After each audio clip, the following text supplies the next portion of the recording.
আসসালামু আলাইকুম। আজকে টিউটোরিয়াল আমরা দেখব কিভাবে অটোক্যাডের সাহায্যে কম্পাস তৈরি করা যায়। সেটি এখানে হুইলাকৃতির একটি কম্পাস দেওয়া আছে। এই কম্পাসটি এখন আমরা এখানে আর্ট করব। ভিতরে একটা বৃত্ত আছে যার ডায়ামিটার হচ্ছে 3.4।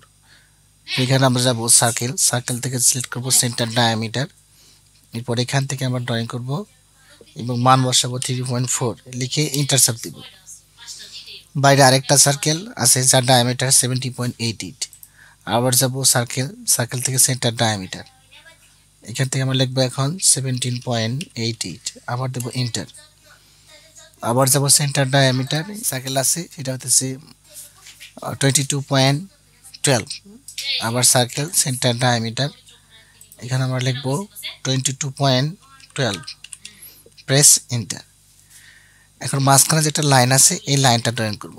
লাইনটাও সিলেক্ট করব এবং এই সেন্টার থেকে সোজা উপরের দিকে দেবো, শিফট চেপে নিচের দিকে নিয়ে আসবো একদম সেন্টার বরাবর।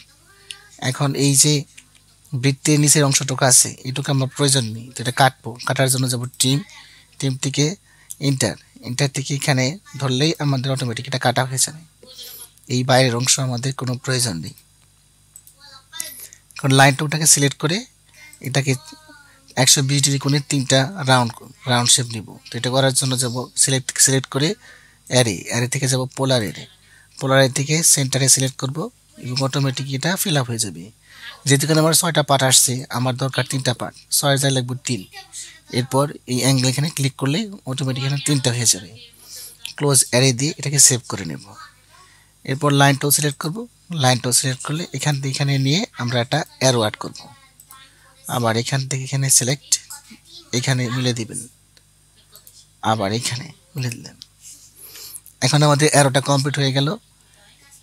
এখন এই উপরের দিকে যে অ্যারোটা আছে এটাকে আমাদের উত্তর দিকে সে বিবেচনা করব, কাজে এটাকে মার্কিং করব। মার্কিং করার জন্য হ্যাশ সিলেক্ট করব। হ্যাশ সিলেক্ট করলে সলিড কালার নেব। সলিড কালার থেকে এখানে রেড কালার সিলেক্ট করব।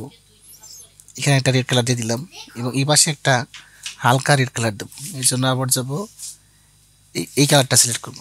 এবার এই পাশে এখানে আমরা সিলেক্ট করে দিলাম। তাহলে কিন্তু আমাদের উপরের দিকটা হয়ে গেল। এরপর আমরা উপরের সার্কেল এবং নিচের সার্কেলে একটা হ্যাশ প্রয়োগ করব। আবার যাব হ্যাশের দিকে যাব আমরা সলিড কালার থেকে যাব গ্রিন কালারে।